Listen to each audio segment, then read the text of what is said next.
Leitura diária da Bíblia.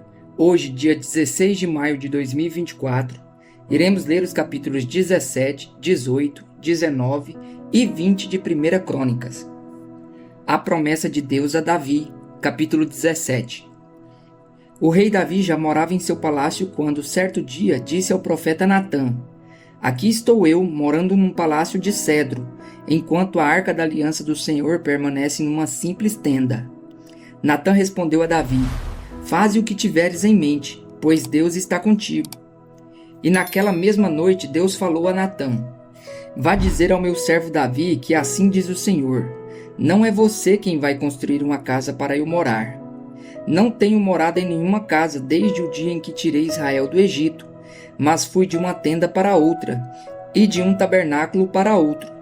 Por onde tenho acompanhado todo Israel, alguma vez perguntei a algum líder deles que mandei pastorear o meu povo?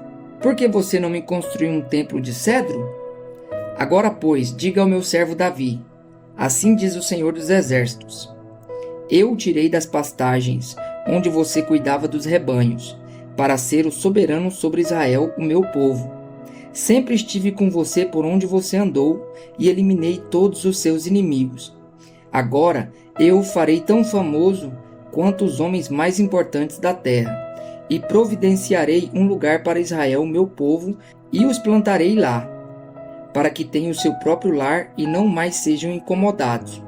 Povos ímpios não mais os oprimirão, como fizeram no início, e têm feito desde a época em que nomeei juízes sobre Israel, o meu povo.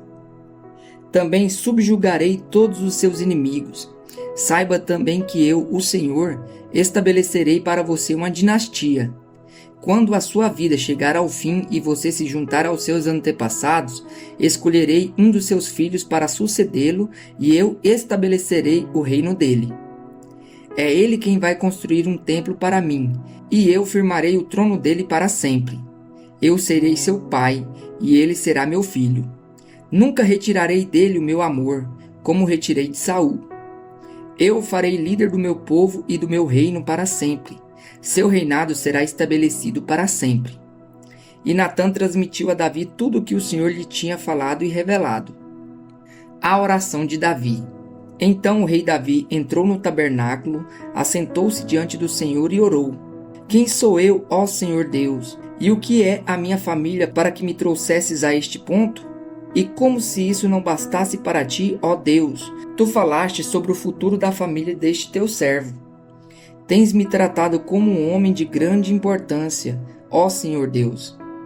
O que mais Davi poderá dizer-te para honrares o teu servo? Tu conheces o teu servo, ó Senhor. Por amor do teu servo e de acordo com a tua vontade, realizaste este feito grandioso e tornaste conhecidas todas essas grandes promessas. Não há ninguém como tu, ó Senhor, nem há outro Deus além de ti, conforme tudo o que sabemos. E quem é como Israel, o teu povo, a única nação da terra que tu, ó Deus, resgataste para ti mesmo? E assim tornaste o teu nome famoso, realizando grandes e impressionantes maravilhas ao expulsar nações de diante do povo que libertastes do Egito. Tu fizeste de Israel o teu povo especial para sempre, e tu, ó Senhor, te tornaste o seu Deus. Agora, Senhor, que a promessa que fizeste a respeito de teu servo e de sua descendência se confirme para sempre. Faze conforme prometeste, para que tudo se confirme, para que o teu nome seja engrandecido para sempre, e os homens digam: o Senhor dos Exércitos, o Deus de Israel, é Deus para Israel. E a descendência de teu servo Davi se manterá firme diante de ti. Tu, meu Deus, revelaste a teu servo que formarás uma dinastia para ele. Por isso teu servo achou coragem para orar a ti. Ó Senhor, tu és Deus. Tu fizeste esta boa promessa a teu servo. Agora, por tua bondade, abençoa a família de teu servo, para que ela continue para sempre na tua presença. Pois o que tu, Senhor, abençoas, abençoado está para sempre." As vitórias militares de Davi, capítulo 18. Depois disso, Davi derrotou os filisteus e os subjugou, e tirou do controle deles a cidade de Gate e seus povoados. Davi derrotou também os moabitas que ficaram sujeitos a ele, pagando-lhe impostos. Além disso, Davi derrotou Hadadezer, rei de Zobá, nas proximidades de Amate, quando Hadadezer tentava obter o controle na região do rio Eufrates. Davi se apossou de 1.000 dos seus carros de guerra, 7.000 cavaleiros e 20.000 soldados de infantaria. Ainda levou 100 cavalos de carros de guerra e aleijou todos os outros. Quando os arameus de Damasco vieram ajudar Hadadezer, rei de Zobá, Davi matou 22.000 deles. Em seguida, estabeleceu guarnições militares no reino dos arameus de Damasco, sujeitando-os a lhe pagarem impostos. E o Senhor dava vitórias a Davi em todos os lugares aonde ia. Davi também trouxe para Jerusalém os escudos de ouro usados pelos oficiais de Hadadezer, de Tebá e Cum, cidades que pertenciam a Hadadezer. O rei Davi trouxe grande quantidade de bronze, que Salomão usou para fazer o tanque de bronze, as colunas e vários utensílios. Quando Tou, rei de Amate, soube que Davi tinha derrotado todo o exército de Hadadezer, rei de Zobá, enviou seu filho Adorão ao rei Davi para saudá-lo e parabenizá-lo por sua vitória na batalha contra Hadadezer, que tinha estado em guerra contra Tou. Com Adorão, mandou todo tipo de utensílios de ouro, de prata e de bronze. O rei Davi consagrou esses utensílios ao Senhor, como fizera com a prata e o ouro tomados de todas estas nações: Edom e Moabe, os amonitas e os filisteus e Amaleque. Abisai, filho de Zeruia, derrotou 18.000 edomitas, no Vale do Sal. Depois colocou guarnições militares em Edom, sujeitando todos os edomitas a Davi.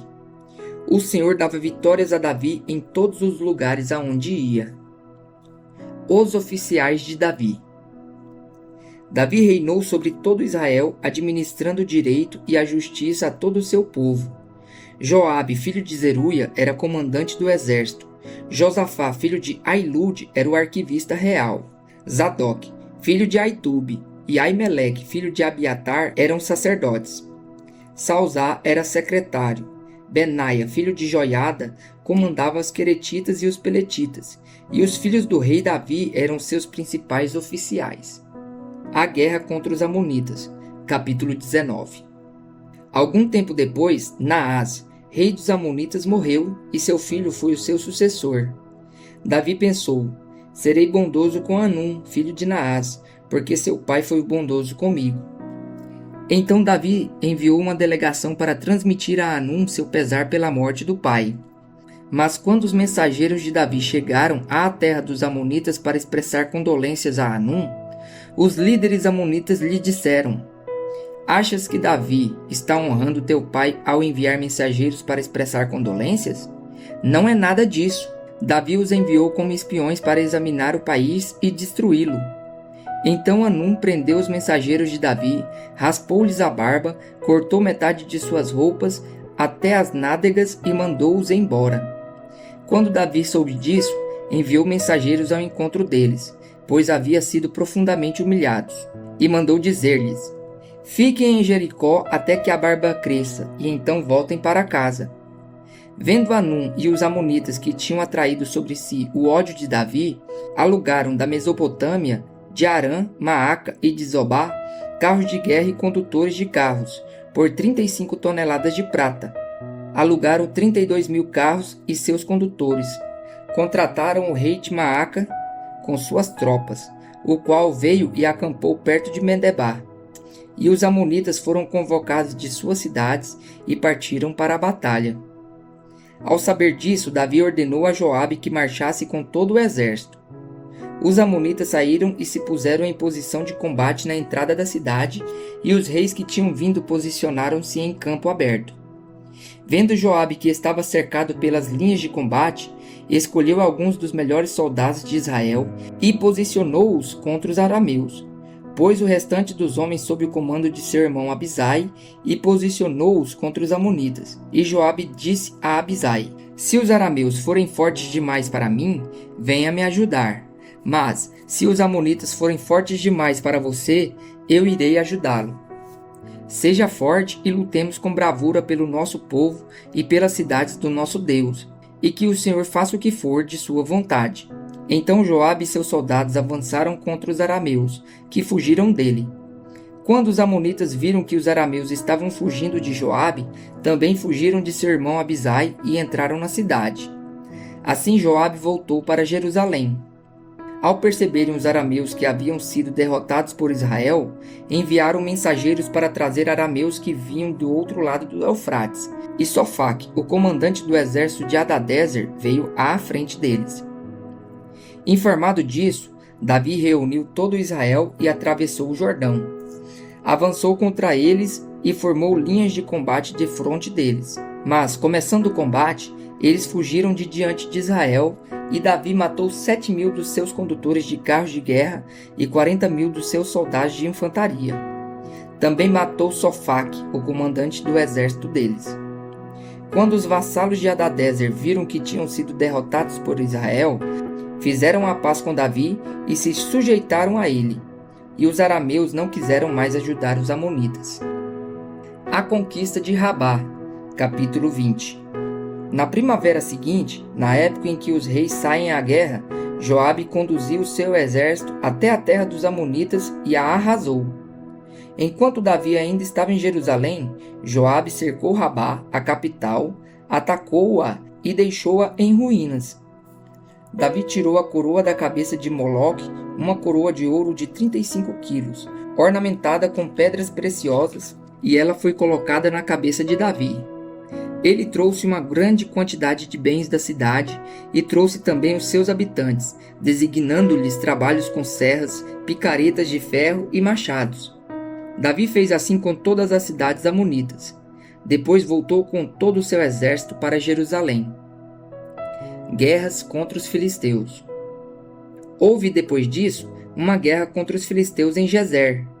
Naquela época, Sibecai de Uzate matou Sipai, um dos descendentes dos Refaíns, e os filisteus foram subjugados. Noutra batalha contra os filisteus, Elanã, filho de Jair, matou Lami, irmão de Golias de Gate, que possuía uma lança cuja haste parecia uma lançadeira de tecelão. Noutra batalha, em Gate, havia um homem de grande estatura que tinha 6 dedos em cada mão e 6 dedos em cada pé, 24 dedos ao todo. Ele também era descendente de Rafá e desafiou Israel, mas Jonatas, filho de Simeia, irmão de Davi, o matou. Esses eram descendentes de Rafá, em Gate, e foram mortos por Davi e seus soldados.